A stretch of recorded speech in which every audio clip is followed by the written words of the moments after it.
Insurance, every business owner's favorite topic. It's hard to get, if you can get it, especially if you're down here in Texas. Companies are pulling out, they're pulling out of Florida, they're pulling out of California. It's getting expensive, it's getting hard to get. But if you're going to renew, is there a right time?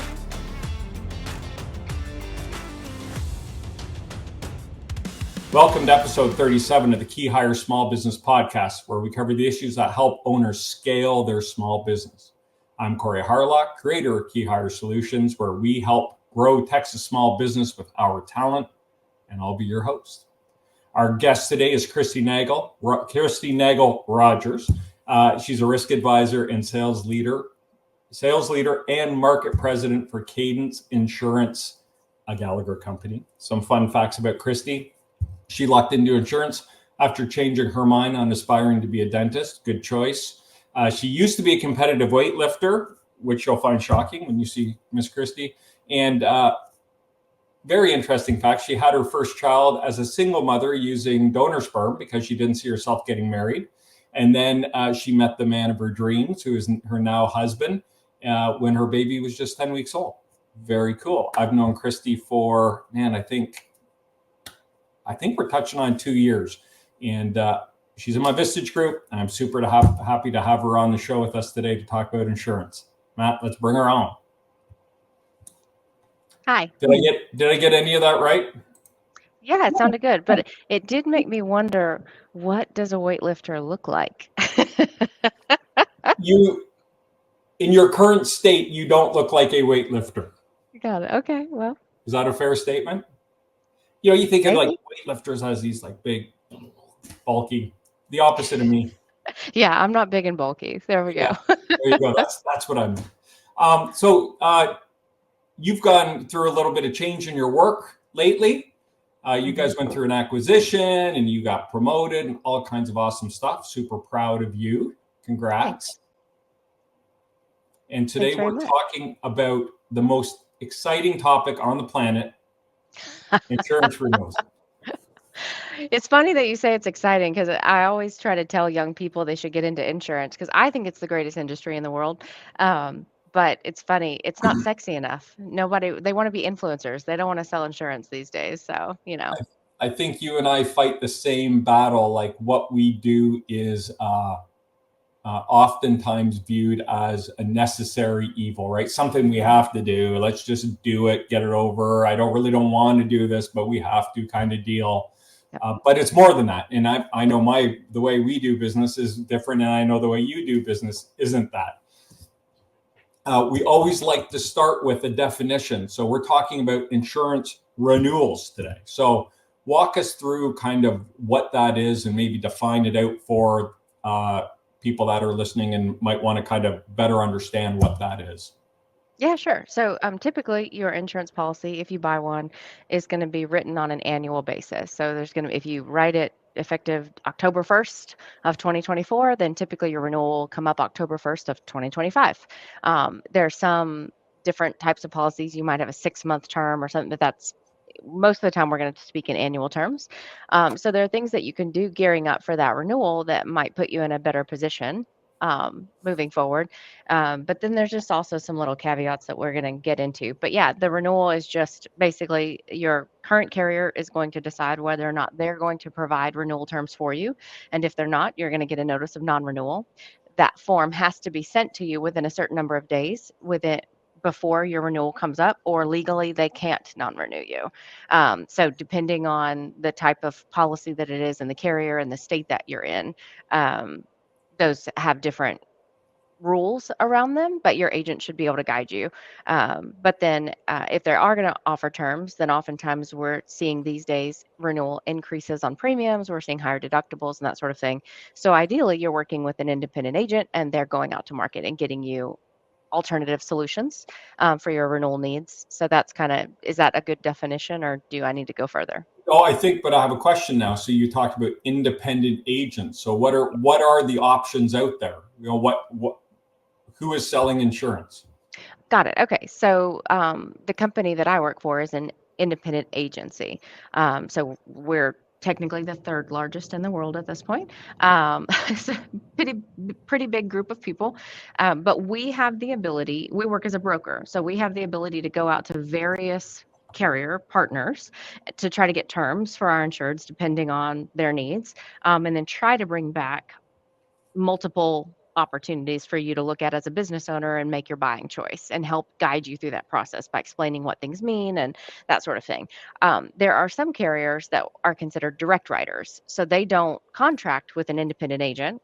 They only write, they have agents selling their coverage and their terms, and that's it. So like you would think of a State Farm or a Farmers or, a situation like that. In the church world, historically, there's been a carrier. Church Mutual has written a ton of church business, and they started out as a direct writing agency, and then they opened up an agency side where they did both. So every carrier is a little different, but yeah, an independent agent will give you the ability to go to a multiple group of carrier options. So what are the advantages of going to a direct carrier? Yeah, let me just leave it there. What would the advantages be of working with a direct carrier versus someone who's going into market and finding the best deals? That's a hard one because I don't readily think of any advantages other than so an independent agent cannot get a quote typically from that company that uses direct writers. So to go to them gives you another choice that you could compare basically. But outside of that, I don't know that there's an advantage to go to an agent that could get you one option versus an agent that could get you multiple. Okay. But if there are direct writers that listen to this podcast, they might get a little offended by that. So it's all right. I offend recruiters and headhunters all the time. So it's okay to have an opinion, right? Yeah. But that was kind of my thought. Like if I'm with a direct writer and they're just sending me a renewal, and I guess this is part of the conversation we want to have because we're going to move into the mistakes next. But if I'm just with a direct writer and they're just sending me my renewals and I'm just stamping it approved and sending it back, I might not be getting the best quote or the best deal or the best premium or however we want to define that agreement. Yeah. And what I've seen before when I've gone to speak with a potential client who is written with a direct writer, what I often see is just a lot of mistakes that have been made because over the years, if you've been with that same carrier for quite some time, typically that person that sold you that policy is no longer even handling your business. It's been transferred or moved and it's in a different department. And so you just don't have the same look and feel as if you work with the type of agency that we are. So that's my opinion. Sure. I didn't mean to put you on the spot. So let's move into no worries. Let's move into some mistakes. So when people are looking at their renewal for their insurance, we're talking small business owners, $5 to $25 million. Mm-hmm. What are the most common mistakes you see them make when they're renewing? Okay. Two things pop to mind immediately. The big one is timing. So not giving your agent enough time. Oftentimes it seems that people think that we can just put data into some data points into a computer system and it spits out a quote automatically. And that is not the case. I think it probably was several years ago, especially in that small business realm. But these days carriers are underwriting more and more aggressively on every line of business, it seems. So the agent needs time to be able to get the data, put it into submission format, because on our side of it, that's what we do. We collect all the data, we put it into what we call a submission, and then we send it out to the carriers that have an appetite to write the type of business that you have. And then they're going to send us back questions. So you can consider if we've gone to 5, 6, 7 different carriers, they're all coming back with questions that we're then responding to. And we might, if we don't know the answer, we've got to go back to you as the client and get clarity on how to respond to these things for you in a way that paints the best picture in the marketplace. Right. And then we get quotes in. And then if you get multiple quotes, you've got to be able to negotiate those terms and you've got to look at the coverages and figure out where there's gaps and where one might be better than another and, go through that. It all takes time. So I think that would be number one. And then, sorry to interrupt you. So if you had to put how much time do you need to do it correctly? What would that kind of range of time you would need, advance notice you would need?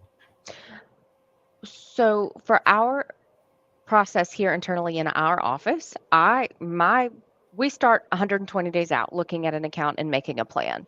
By 90 days out from that renewal, we're trying to get out in front of that client to collect the data that we need updates on, like what are your updated revenue targets for this year? What are your payroll? What are your subcontract costs? Like have you started anything new that we need to be aware of? Like we're asking the questions to build the submission. By Okay. 60 days out, I'd like to be in the market at this point. Okay, so it's not a week or two. We're talking so if you're listening and your renewal is in Q1 next year, you need to be thinking about this now. Yes, and if your agent hasn't reached out to you to talk about it, then either reach out to them, and because maybe they're swamped and they're behind, but if that tends to be the historical path that you've seen, like it might be time to talk to somebody new, because they really need to be out in front of this. Okay, awesome. Sorry, I interrupted you. No, that's okay. The second point was going to be around just open and honest communication. If we don't know everything, we cannot help you. And so I think a lot of times an insured will shy away from giving full information because they think it will adversely affect them in some way. Okay. If you're working with an agent, let that agent be your counselor. They should be a business partner for you, just like you would, open up your books to a CPA, or if you have a personal wealth advisor, you're letting them dig in and see everything. Your insurance agent really needs to be able to look at everything in a way that works, because what's going to happen is you might get a quote and we might bind coverage, and then they're going to go out and loss control it. And then they come out and loss control and they find something that we didn't know about and that we didn't put on the table, and you get canceled. And then you're scrambling to go through that process in a very short time frame all over again, when if we had just talked about all of it ahead of time, we could have avoided all that. That makes sense, but you used, I think, some industry jargon there that I didn't understand, which is loss control. So what is loss control? Okay. So a lot of times the carriers, and that's a great question that actually ties into the timing perspective as well. A lot of the carriers now, especially on a property risk, are going to go out and they're going to say, they're either going to call it loss control or they're going to call it risk engineering. And historically, the carrier has said, well, we're going to quote you subject to favorable loss control, or it's an inspection basically from the carrier. Okay. And they have been in the habit of doing that post binding and then coming back with recommendations, say, look, we saw these things, we need you to kind of deal with these. And then the client has time to respond and say, okay, we've got this scheduled to be repaired, or, we're going to clean this up or whatever. What we're finding now, the insurance industry seems to be changing daily, is that carriers are now no longer willing to offer you a quote subject to favorable loss control. They're saying now we have to risk engineer or send loss control out ahead of being able to give you a quote. And then because they're doing that, their loss control experts are so backed up. I talked to an admitted carrier last week, and they said it was taking up to 6 weeks once they scheduled loss control to get them to actually be able to go out, because they're so backed up on scheduling. So that just adds to the amount of time that we need to be able to get your quotes done. And now is that I'm assuming that's unique to kind of Texas, Florida, California, where kind of we're prone to more natural disasters and there's a little more craziness. Yeah. What about, would that be happening in the rest of the country as well, or would you have any information about that? It's a great question that I feel like I can take a stab at, but I think that for the most part, we're under a lot more scrutiny in these parts of the country, just overall. So I would be under the assumption that it's not as big of a deal in other parts of the country. But I don't know that for a fact. I'd have to ask.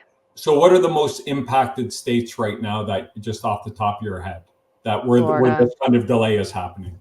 Oh yeah, Florida for sure. Texas, I think Georgia's having some struggles. Definitely California. We have some issues in Oklahoma because of tornado. So if you're in Tornado Alley, you've got some issues there.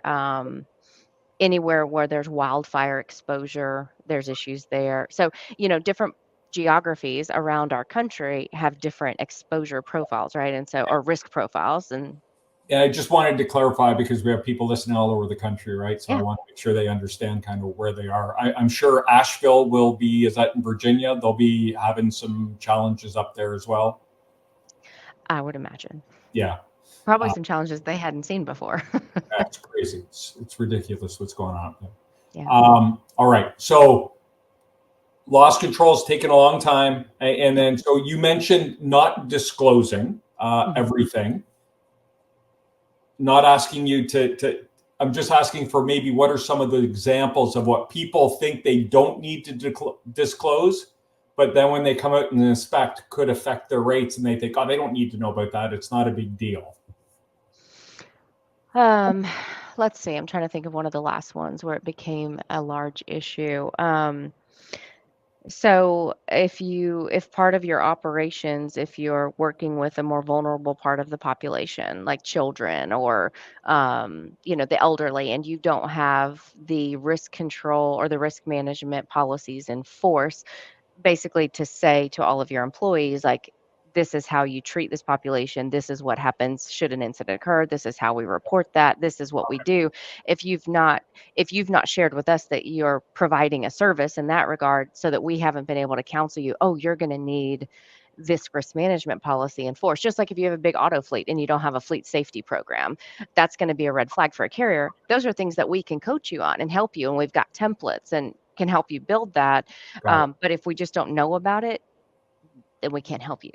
So these are things around process and procedure. Would safety be a part of that, like having a safety program or, okay.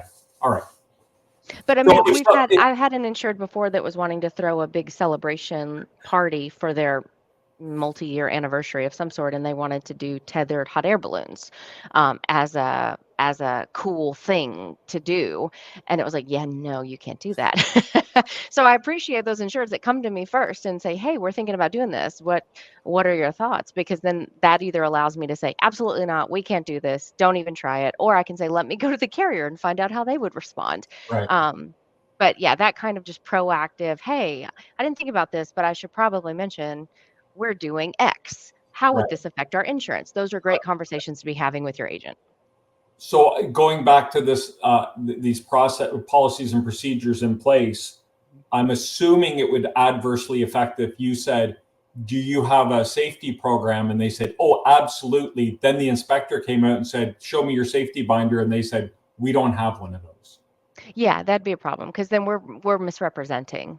Right. And that's not going to positively affect them. So right up front, they should be saying, we don't have one. We're working on a safety program, maybe don't have anything in place. And then you can at least counsel them and work with them to get the best rate. Yep. Okay. We also talked, the thing that caught my attention and why I really wanted to have you on was you were talking also about having, now you have a defined amount of policies you can write in certain areas. Mm-hmm. So waiting too long might kind of leading you to the answer here, but sometimes waiting too long to renew or not being strategic about when you do it could also put you at a disadvantage. You walk us through kind of, what I'm talking about. Just walk us through that. Yeah. So because this is going to be relevant mostly to Texas in this first part, or in coastal regions, not just Texas, but coastal. So a lot of people don't realize this, but carriers put a moratorium on binding new coverage whenever there is a disturbance in the Gulf. And if that disturbance is within a certain latitude and longitude, then until that disturbance is passed, they are not going to bind new coverage. So you can consider if your property renewal is coming up for your business in wind season, which is from June 1st to the end of November. That's a long time frame, but if your renewal falls in that category and your agent has gone out to try to get you multiple options for your renewal, and there are alternate quotes on the table that you'd like to bind, if there's a moratorium on binding new coverage, that carrier is not going to bind that quote until after that disturbance is passed. So then you're looking at, okay, do I have a lapse in coverage if I wait and bind this better quote? Or am I stuck just going with my incumbent because I can bind this and I need coverage? Like, there's just issues that if you're in wind season and you have a large property, like values that you're insuring, you might consider moving your effective date. But there's another piece to that too. And I think what you were kind of getting at is that carriers have what we call capacity to write certain coverages. And those are, and we're really talking about property here. And we're talking about catastrophic losses on property because insurance carriers buy reinsurance. And I don't think a lot of just mainstream business owners realize that. But your insurance carrier is buying insurance on their catastrophic exposure. So those reinsurance carriers, we call them, there's reinsurance treaties that are between the primary carrier and the reinsurance carrier. And those treaties dictate what the primary carrier is able to do in the marketplace. So how much capacity they have for wind. So they basically can look at a certain geographic area and say, you have X amount of capacity. And once you've met that, you've met it and you're done. What that does is it forces carriers to reevaluate what they're already writing to decide, okay, if my capacity is reduced, I got to let go of some stuff. And they're going to let go of the things that they feel like don't look as good in their portfolio. Like maybe they're old, they've not been updated, like the owners aren't really doing a whole lot to keep the buildings up to date and up to code and that kind of thing. And so they're saying, yeah, we're just going to get off that. Obviously, accounts that have losses and significant losses are easy to say, yeah, this one's affecting our loss ratio, we're going to get rid of this one. But carriers, once they hit their capacity on what they can write, they're not going to write anymore. So I think the conversation you and I were having was, we do a lot of business in the church market. And I have had several carriers pull out of Texas in that church market, and they won't write coverage anymore on a new account. We had a carrier that was writing, and then as of April 1st, they said, oh, we've already written all that we were going to write for 2024 by April 1st. So for the rest of 2024, we're not going to write any more churches in Texas. And it was like, wait, what? So I think that was what stemmed the conversation you and I were having, is like, in this hard market that we're in, just understand that carriers, once they run out of capacity, they're not going to write anymore. So if your renewal is like that later part of the year, you might be stuck with carriers who still have capacity, but their terms weren't as good because the carriers that were better ran out of capacity. Or just renewing your existing without being able to shop it because there's no real good comps out there for you. Yeah. Very cool. All right. Who knew? I find this really fascinating and interesting because it's, we're going to get into the kind of pieces of advice next, but this could be a pretty substantial move for a business owner to kind of think about it strategically like this, to make sure they're kind of at the front of the line or not in the wind season where they can get frozen out and their options get limited. Would you say that when it comes to your annual premiums and shopping them and looking at them, having more options, can it really affect your premiums? Or are we talking about just a little bit of wiggle room? No, it has the ability to affect it greatly depending on the situation. So every business is going to fall into a different industry code, and they've got their own risk profile and that kind of stuff. And every building, right, is constructed of different things. They've got a different amount of square footage. Like I'm trying to buy a house right now, and I'm trying to get insurance on the house, and I'm getting all these declinations, and I'm trying to understand why. And one of them literally said, because the square footage on the roof is too big.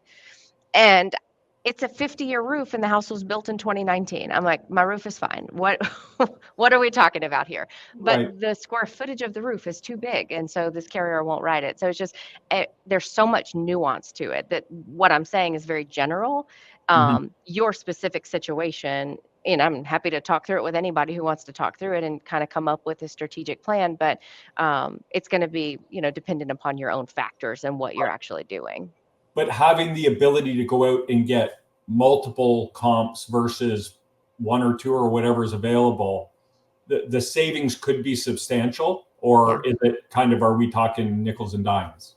Oh, no, it has the potential to be very substantial. Okay, good. And that's that. So it's worth the effort to listen to the next pieces of advice you're going to give us, because if you put them into play, you could save yourself quite a bit on an annual premium. Ideally, yes. Okay, cool. So what are the best 3 to 5 pieces of advice you could give a business owner who's listening to this and thinking, I haven't even I've just been signing off on my premiums every year, and they seem to be going up, and I don't know if I'm getting a good deal or not. Yeah, so we actually hear that quite often. People come to us with that exact same statement, right? And so what I typically say is I don't want to waste anybody's time. So I don't want to look at somebody, I don't want to just say, yeah, we'll get you a quote and see. What I'd like to do is let me look at what you've got. And I can tell you based on, what I've seen, yeah, this is pretty standard. This is what you're going to get pretty much anywhere you go. Or, I see some issues here. I think they're not really looking at this. I think you should get a second opinion. I think you should try to get some other options. Okay. So that we start there with just kind of a very kind of like this conversation, just a Right. real casual conversation about what are your issues, what are we looking at, and then can we help or can someone help you? Right. Okay. What else? What other piece of advice would you give them? So outside of possibly looking at getting a second opinion, I would say, right, the time frame and the year of when you might want to have your renewal has changed for me over the course of my career. So when I first started, it was, oh yeah, it's kind of nice to have your renewal at the end of the year because carriers are trying to hit quotas.